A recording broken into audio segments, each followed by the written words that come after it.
ओम श्री भगवत वासुदेवाय नमः। राधे राधे। जय श्रीमन नारायण। आज हम सुनेंगे पुरुषोत्तम मास की कथा, अध्याय 11। तो चलिए मन में भगवान पुरुषोत्तम का ध्यान करते हुए कथा को शुरू करते हैं। नारद जी बोले, सब मुनियों को भी जो दुष्कर कर्म है, ऐसा बड़ा भारी तप जो इस कुमारी ने किया है, महामुने कृपा करके उसे सुनाइए। श्री नारायण बोले, अनंत ऋषि कन्या के भगवान शिव शांत पंचमुखी सनातन महादेव का चिंतन करके परम दारुण तप आरंभ किया। सर्पों का आभूषण पहने, देव, नंदी, भृग आदि गणों से सेवित, 24 तत्व और तीनों गुणों से युक्त, अष्ट महासिद्धि तथा प्राकृतिक और पुरुष से युक्त, अर्धचंद्र से सुशोभित मस्तक वाले जटाजूट से विराजमान भगवान के प्रत्यक्ष उस बाला ने परम तप आरंभ किया। ग्रीष्म ऋतु से सूर्य होने पर पंचाग्नि के बीच में बैठकर, हेमंत और शिशिर ऋतुओं में ठंडे जल में बैठकर, खुले हुए मुख वाली, जल में खिले हुए कमल की तरह शोभित होने वाली, सिर के नीचे फैली हुई काली और नीली अलंकनों से ढकी हुई जल में ऐसी मालूम होने लगी जैसे कीचड़ की लता सरोवर में समूह से घिरी हुई है।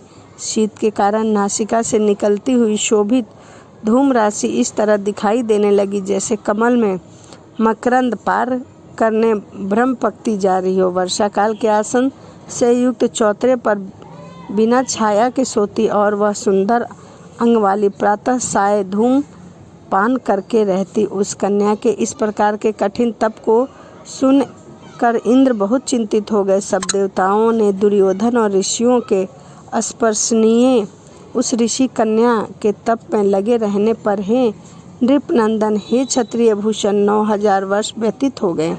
उस बाला ने तप से भगवान शंकर प्रसन्न होकर उसे अपना इंद्रियत निज स्वरूप दिखाया। भगवान शंकर को देखकर देह में जैसे प्राण आ जाए वैसे सहसा खड़ी हो गई और तप से दुर्लभ होने पर भी वह बाला उस समय हष्ट पुष्ट हो गई। बहुत वायु और वाम के कलेश पाई हुई वह शंकर को बहुत अच्छी लगी और उस कन्या ने झुककर पार्वती पति शंकर जी को प्रणाम किया। उस विशेष वंदनीय भगवान को मानसिक उपचारों से पूजन करके और भक्ति युक्त चित्त से जगत के नाथ की स्तुति करने लगी। कन्या बोली, हे पार्वती प्रिय, हे प्राणनाथ, हे प्रभु, हे भर्ग, हे भूतेश, हे गौरीश, हे शंभु, हे समसूर्य अग्निनेत्र, हे तम, मेरे आधार मुंड स्थित मालिन, आपको प्रणाम है। अनेक तपों से व्यापक है, अंगों में पीड़ा जिसके ऐसा तथा परम घोर संसार रूपी समुद्र में डूबा हुआ दुष्ट सर्पों तथा काल के तीक्ष्ण दांतों से डसा हुआ मनुष्य भी यदि आपकी शरण में आ जाए तो मुक्त हो जाता है। हे प्रभु, जिसने आपको बानासुर को अपनाया और मरी हुई अलंक राजा की पत्नी को जिलाया, ऐसे आप, हे दयानाथ, भूतेश, चंडीश, भव्य, भवत्राना, मृत्युंजय, प्राणनाथ, हे दक्ष प्रजापति के मख को ध्वंस करने वाले, हे समस्त शत्रुओं के नाशक, हे सदा भक्तों को संसार से छुड़ाने वाले, हे जन्म के हर्ता, हे प्रथम सृष्टि के कर्ता, हे प्राणनाथ, हे पाप के नाशक करने वाले, आपको नमस्कार है। अपने सेवकों की रक्षा कीजिए। हे नृप, बड़ी भाग्यवती मेघावी की तपस्विनी कन्या इस प्रकार मन से और वाणी से शंकर की स्तुति करके चुप हो गई। श्री कृष्ण बोले, कन्या द्वारा की हुई स्तुति सुनकर और उसके किए हुए उग्र तप से प्रसन्न मुख्य कमल सदा शिव कन्या से बोले, हे तपस्वी, तेरा कल्याण हो। तेरे मन में जो अभिष्ट हो वह वर तू मांग ले। हे महाभाग, मैं प्रसन्न हूँ, तू खेद मत कर। ऐसा भगवान शंकर का वचन सुनकर वह कुमारी अत्यंत आनंद को प्राप्त हुई और हे राजन, प्रसन्नता से सदाशिव से बोली। कन्या बोली, हे दयानाथ, हे दया सिंधे, यदि आप मेरे ऊपर प्रसन्न हैं तो हे प्रभु, मेरी कामना को पूर्ण करने में देरी ना करें। हे महादेव, मुझको पति दीजिए, पति दीजिए, पति दीजिए। मैं चाहती हूँ पति दीजिए। मेरे हृदय में और कुछ नहीं सोचा है। वह ऋषि कन्या इस प्रकार महादेव से कहकर चुप हो गई। यह सुनकर महादेव जी उससे बोले।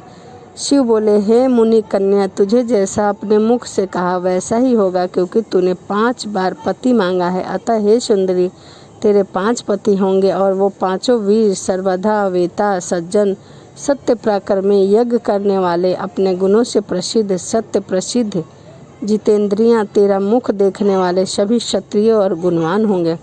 श्री कृष्ण बोले, ना तो अधिक प्रिय ना तो अधिक अप्रिय। ऐसा महादेव के वचन को सुनकर बोले, मैं चतुरा कन्या झुककर बोली।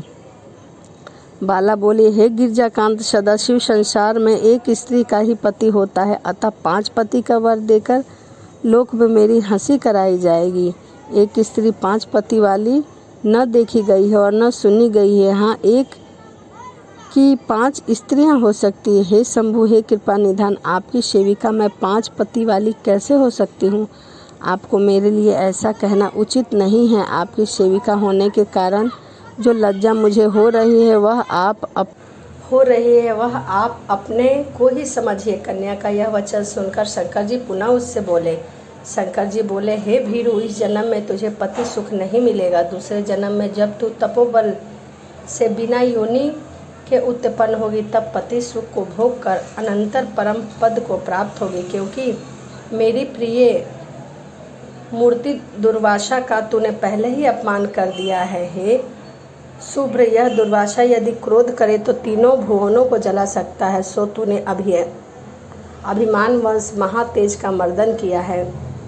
जिस अधिमास को भगवान कृष्ण ने अपना ऐश्वर्य दे दिया, उस भगवान के प्रिय पुरुषोत्तम मास का व्रत तूने नहीं किया। मैं ब्रह्मा आदि से लेकर सब देवता, नारद आदि से लेकर सब तपस्वी जिसकी आज्ञा सदा मानते आए हैं, हे बाले, उसकी आज्ञा का कौन उल्लंघन कर सकता है? लोक पूजित पुरुषोत्तम मास की दुर्वासा की आज्ञा से तूने पूजा नहीं की। हे मूढ़, द्विज आत्मे, इसी के लिए तेरे 5 पति होंगे। हे महाबला, पुरुषोत्तम के अनादर करने से अब अन्यथा नहीं हो सकता। जो पुरुष पुरुषोत्तम की निंदा करता है वह नरक का भागी होता है। पुरुषोत्तम का अपमान करने वाले को विपरीत ही फल मिलता है। यह बात कभी अन्यथा नहीं हो सकती। पुरुषोत्तम के जो भक्त हैं वो पुत्र, पौत्र और धन वाले होते हैं और इस लोक को तथा परलोक की सिद्धि को प्राप्त हो जाते हैं।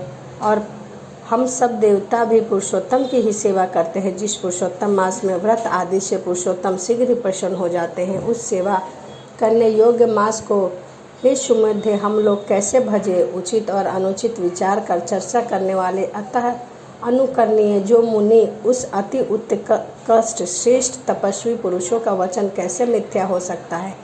कहो। इस प्रकार का कथन कहते हुए भगवान नीलकंठ शीघ्र ही अंतराध्य हो गए और वह बाल युद्ध से भ्रष्ट मृगी की तरह चकित सी रह गई। सूत जी बोले, हे मुनीश, रेखा सदृश चंद्रमा से युक्त मस्तक वाले सदाशिव जब उत्तर दिशा में प्रति चले गए तब वृत्तासुर को मारकर जैसे इंद्र को चिंता हुई थी, उसी प्रकार मुनिराज की कन्या को चिंता सताने लगी थी। श्री इति ब्रह्म नारदीय पुरुषोत्तम मास्य महात्म एकादश अध्याय समापम।